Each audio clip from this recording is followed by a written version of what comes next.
Okay, so normally I would not review this kind of movie because I usually don't like Adam Sandler's movies, and some of you might take offense to that, but I really don't have anything against Adam Sandler. I mean, I just don't find his movies to be funny to me. Like his style of movie is like I notice he his comedy comes from like these weird characters who would do like these gags. I mean, there's no like he to me a very funny movie to me would be like the the plot.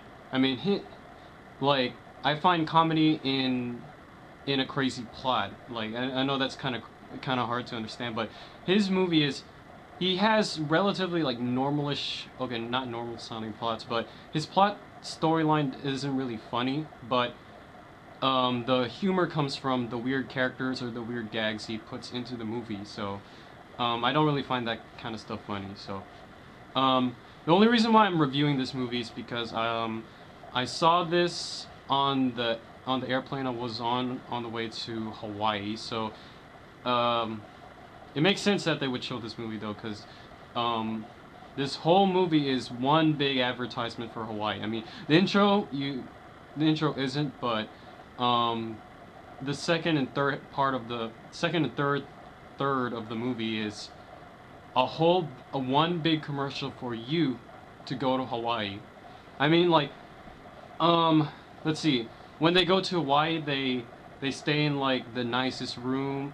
They eat at the fanciest restaurant. They go to the beach. They at one point they actually had a trip around Hawaii. Like they went to like this waterfall, and they even advertised like swimming with dolphins, and it was just it was it was very blatant advertisement for you to go Hawaii. It didn't tell which hotel specifically. I don't remember a hotel, but it just felt like they were trying to get you to go to Hawaii. So um, the movie itself, if you ignore the blatant like advertisement for you to go to Hawaii, the movie the storyline of this movie is Adam Sandler plays this guy who, let's see, I saw this a while ago, so I'm trying to remember.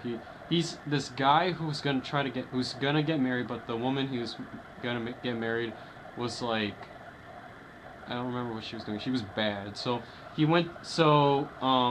doesn't get married, but he still keeps his ring, and he uses this ring to basically get laid, cuz I don't know how that works, but it works in this movie. But anyways, so he eventually meets this blonde girl, and well, they do it, but then she discovers in the morning, she discovers the ring, and she instantly storms off. So for some reason, despite him doing this sort of gig, like for, it seems like the movie made it seem like he was doing it for years. It seems like this is the one that it's like, you know, this is the one for him. Like, I don't know how that works, but anyways, um, so he finally decides that he wants to settle down with this one girl, and the rest of the movie is him just trying to get with her, and it's like this insane plot after insane plot. Like insane plot starts out with like, um,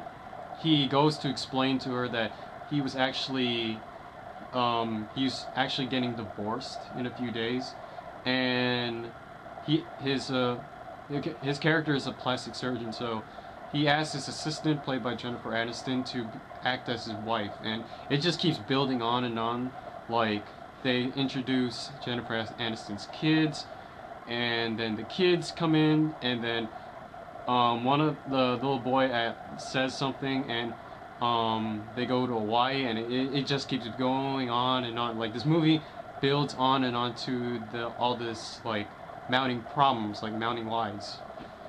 And to be honest, I know this movie was reviewed rather negatively, but uh, it's actually not that bad. Like, it's not the funniest movie ever, but it's not that bad. I mean, like, I got a few laughs from it, like mainly from I was mainly laughing at, what was that? don't remember which character it was. I think it was the kids that made me laugh the most. Like, um, but when I say laugh the most, I mean like they got the most giggles from me because there are some unfunny characters in this movie. Like, I didn't really like what was her face's name? I didn't really like Devlin, the roommate of the roommate character of Jennifer Aniston. Like, she was supposed to act as the girl who's like she's always perfect and she's always one-upping Jennifer Aniston and everything. I didn't really like her character. She wasn't really funny. I mean, it seemed I don't remember the actress's name, but she's from Moulin Rouge. Can't remember. But anyway, she was like trying way too hard in this movie. And also, there's also Dolph Lundgren. Like, his character is it's not the actual Dolph Lundgren. Um, it's the name of a character who's supposedly the woman that Jennifer Aniston supposedly cheats on, and his character wasn't very funny because he was just like his character was just like stereotyping European people, and it really didn't come off as funny. I mean, like his character is also the guy the don't know what the name for it, but it's the character that takes like hits and like very painful looking hits that are supposed to come off as funny. Like this guy just did not click for me. I'm sorry, but yeah. Aside from that, okay, trying to close this off.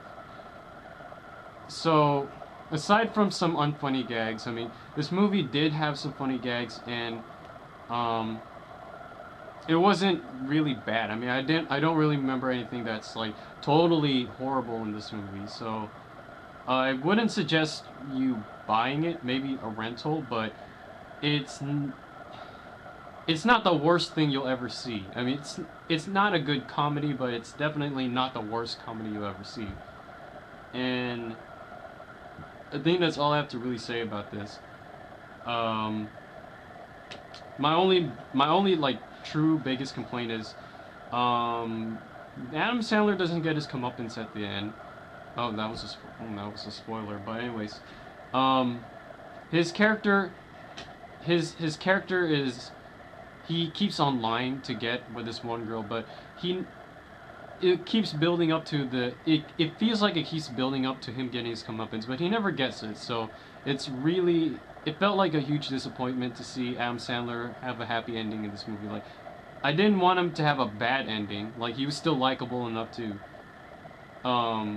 like he keeps on lying, so it actually makes you feel kind of sorry for him that you feel like he's gonna get a comeuppance in the end, but it never happens. Like everything just ends perfectly. So that was probably my biggest complaint.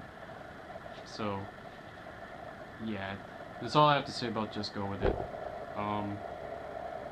Yeah.